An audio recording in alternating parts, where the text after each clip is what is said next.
Hey everyone, this is Jordan from roadtofulltime.com, and welcome to this week's episode of the podcast. Sorry I did not record a podcast last week.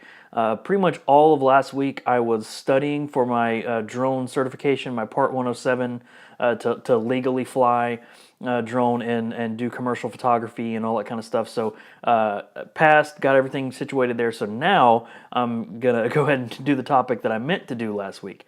So this topic is basically going to be about different apps, not necessarily like iPhone apps or smartphone apps or anything like that, but apps that can help you with your photography business.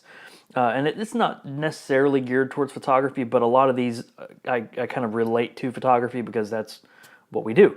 So for the first couple ones I'm going to talk about, everybody knows these two, but these are the ones that I use on a daily basis, especially when I'm going out to do different jobs. These first two, I always have to revisit them multiple times a day just to make sure everything's good and all that stuff. So the first one, obviously, PayPal. The reason I say PayPal is because that's my main source for invoicing. That's what I use for invoicing for all of my clients. All my invoicing is sent out through PayPal. I can remind people to pay their invoices if they haven't. I can send separate invoices. I can do partial payments. I can make reports at the end of the year, just like I had to do for 2017 for tax purposes. Pull all that stuff. They make it very, very easy to do that. A lot of people don't know that the invoicing service that they have is actually pretty substantial. You can do a lot of different things with it. A lot of people that when they start out, especially when starting out in a business like this, they kind of go into more, not well known, but more services that are more robust. So they have more features. They want all these features. So they might go to a service like FreshBooks. I think FreshBooks is a great service. They do a lot of really nice things. You can stylize your invoice. You can make it look exactly the way you want to with pictures and logos and all this kind of stuff, colors, everything. But at the end of the day, that's not really what the invoicing is all about. The invoicing is all about getting you your money and making it very easy and streamlined. And so that's why I use PayPal. It's free with with the PayPal account, a business account. It's free invoicing services that way. You do have to pay a fee every time you get paid. I think it's 2.9% plus 10 cents. I believe that's what it is currently. You do have to pay that every time. So if you have a $100 payment coming in, then around $3-4 are going to be taken out of your check. Obviously, it's bigger for bigger payments that are coming in. So the reason I don't use FreshBooks, number one, is not because of, I'm not just saying FreshBooks is, and that's the only one that's out there, but most of the invoicing payment services that you can subscribe to for a monthly fee, you have to pay that monthly fee, but you also have to still pay the convenience fee for the payments accepted. So right now, if you were to just use PayPal, for example, you get that 2.9% plus 10 cents taken out of your payment. But if you were to use a service like FreshBooks, you have to pay $20 a month plus the 2.9% plus 10% every time you get paid. That's what it currently is. That's what I've researched. I've been researching it for a long, long time, and that's what it currently is. So there's really no reason to pay 20 extra bucks to have a bunch of different color palettes and invoicing types and different looks, because nobody cares about that. They get an invoice, it's an invoice. It's not supposed to be an art piece that you hang on the wall. So as a person who likes to design stuff, that's hard for me to say, because I would love my invoices to be super stylized and exactly the way I wanted to. But as long as I got my logo there and my contact information, that's where it's supposed to be. So actually, I probably talked about PayPal way too long, way longer than I wanted to. So I'll jump off of that. But that's basically what I use PayPal for daily, especially when I have jobs. So next is Dropbox. I always use Dropbox for sending pretty much all of my photos through whoever's going to get them. All agents that I work with, they always get a Dropbox link. Some of them can't really figure it out. Some of them have difficulty trying to figure out how to download them, but it's fairly easy. So Dropbox, everybody knows Dropbox. Everybody probably has a Dropbox account. And what you get is the 5 gigs free or 2 gigs free or something like that when you first sign up. I recommend, if you're going to send a lot of stuff, go ahead and get the Pro, get the business account or whatever it is. $99 a month for a terabyte of online storage. You really can't beat that.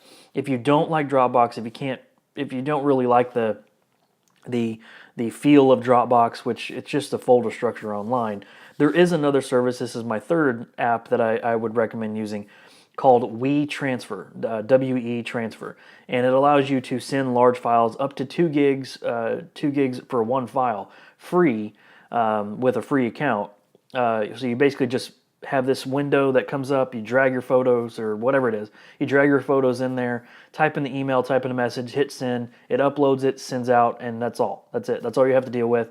And the person that gets it just gets a download link, gets a nice screen of various different looking screens that they can download stuff on. Makes it pretty easy. If you get the Pro version or the paid version, you can do a lot of customization. You can put a different background on the screen that your customer sees and all this kind of stuff. But I've never had a reason to use the paid version, just for the fact that it's that combined with Dropbox. You really can't beat not being able to send a bunch of different file sizes. I mean, 2 gigs. Who's going to send a 2 gig file? Pretty much. So WeTransfer, I think it's just WeTransfer.com. It's really easy, but I would recommend that service, especially if you want to send very, very large files and you want it to be pretty simple and not have to mess with any sharing links or anything like that. Your customer automatically gets a really nice link, a really nice screen to see, and they can download their photos from there. All right, so the next app that I use constantly, and I can find a reason to use this for photography, because I do use it for photography, but it would be really helpful for someone who has an assistant, a second shooter, something like that. So the app is called Wunderlist. Basically, it's an iPhone app that also has a web service attached to it, so you can log in through any browser. And what the app does is basically a to-do list. It's a glorified to-do list, basically. So what it is a way for you to create a to-do list on your smartphone, on your web browser, whatever it is. You can create a list, and you can create tons of different lists. And the really great thing is the ability to the free part of this app is to sync between another app. So if, let's say you're a wedding photographer, and you have a second shooter that's going with you to a wedding. You want to concentrate on getting, I don't know, the reception or something like that, and you want your second shooter to concentrate on getting like detail shots of the couple, maybe steal their rings to use for like those nice ring shots. A lot of times wedding photographers will take the rings from the couple. This is what I've seen, at least. Take the rings from the couple while they're at the reception and everything, and everybody's having fun. And the second shooter and whoever else may go out there, get the rings, stylize them a little bit with props and all that kind of stuff, and then bring them back to the couple. So your second shooter can kind of concentrate on that, and you can actually detail the shots out on Wunderlist. And so you can see, the two people can see the list at the exact same time, synced. And when the second shooter's done with a shot, click, you check mark that you got that shot, and then both of you are notified that the other one has completed something. So it's a really good way to sync between two different people, two different apps. And the desktop version is really nice too, because everything syncs that way too. It's all free, which is really great. And you can get on there and create your list as well, so you don't have to do it all on the phone. I don't like those apps that don't have a web companion in some point, because I hate having to get my phone and make a list this way. I'd rather type it this way and not have to do all this, because I don't know why I look like a chipmunk doing this. But it's, you don't want to just use your phone, because it kind of looks weird and takes a little bit longer. So having a web companion really does help with creating that. So again, a Wunderlist, it's a really great app. I'll have the link to all of these apps, all these services on the show notes, so you can check those out really easily. So the next one is called IFTTT. So if this, then that. Most of you might have heard of this one too, but I've found this completely, probably one of the best apps that I never use. And what I mean by that is, if you don't know what if this, then that is, if this, then that is basically, it's kind of like an old computer term of like, if this happens, do this, or something like that. It's kind of the same way. But basically what you do is you open the app on your phone and you connect a service. So let's say for the Road to Full-Time blog, I have it set to where every time I upload a post, it automatically fires over to Pinterest and all that kind of stuff. This is really great for people who have to worry about social media. So what you can do is say every time I post to Facebook, every time I post a graphic or anything on Facebook, go ahead and automatically share that same exact thing to Pinterest, WordPress, all kinds of stuff, Instagram, Twitter, all that stuff. It'll automatically do that, and it will let you know that it ran. So if you, when I upload this, for example, when I upload this blog or this podcast, it'll go ahead and send out to Pinterest, Twitter, all that kind of stuff, Instagram. It'll do all of that stuff all at once, and I don't have to manually go type everything in and copy and paste and everything like that. So for the photographer who wants to kind of streamline their social media and not worry about it so much, at least not having to worry about creating a bunch of different posts on many, many different sites, this is a fantastic app. I really, really love it, and you can do a lot of different stuff. But it's not just for social media.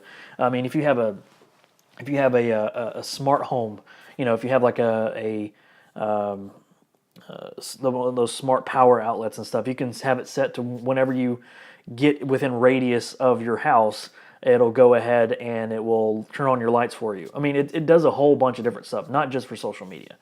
So I would definitely check that out. If this, then that, you can download the Android and iOS app, I believe.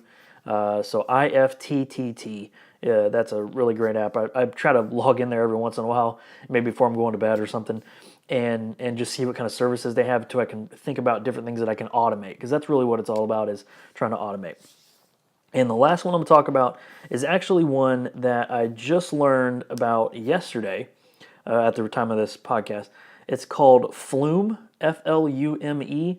It's a stupid name, but it's basically a desktop version for your Instagram. And I'm testing it out now. Again, I've only learned about it yesterday, so I've been testing it out. And basically what it does is just pull everything from your Instagram. There's a bunch of different apps that do this, but it pulls everything from your Instagram, and you can see your likes, you can see your comments, you can comment on posts, you can search hashtags and everything. You can do almost all the things that you can do on Instagram with the free account, because they have a free account and they have a paid version. And I believe the paid version is $10. I think it's a one-time fee. And if you have the paid version, then you can actually upload your photos directly from your computer, because as most of you know that how I get my photos on Instagram. Many people do it different ways. How to get your photos on Instagram is to export them out of Lightroom or whatever it is. Export them out of Lightroom as an export preset to go to my Dropbox account. When it's in my Dropbox, I'll download it from Dropbox on my phone and then post it. So now I'm actually really, really thinking about getting the paid version so I can upload directly from my computer. It's a really nice, well-designed app, and I think it's worth a buy. I'm still testing it out just to see, but you can get notifications when people post stuff. Again, you can post all your hashtags there, because right now on my phone I have like a notes app, just the phone notes app, and I have all my hashtags in there. So having be able to do that on my computer would be a lot better. It'd be a lot more less time consuming and less annoying than having to do it all on the phone, because I really wish Instagram would just make a desktop version. But I know you can do some tricks with your browser to make it where you can upload photos from your computer, but just at least make an iPad app. That would be great. If they can just make an iPad app, that would be really nice. So those are the apps that I've found that are really helpful. If you have apps that you use on a daily basis for your business, please drop me a line at jordan@roadtofulltime.com. I would love to hear from them. Also, make sure you join the Facebook group as well. New members coming up there every day, so join the Facebook group. You can find that at roadtofulltime.com/Facebook, and you can see the group there. And that's about it, guys. I'll see you guys in next week when I have a little bit more time to come up with a more substantial episode, but this is the one that I really wanted to record last week. So thank you guys for joining me in this week's podcast, and I'll see you later.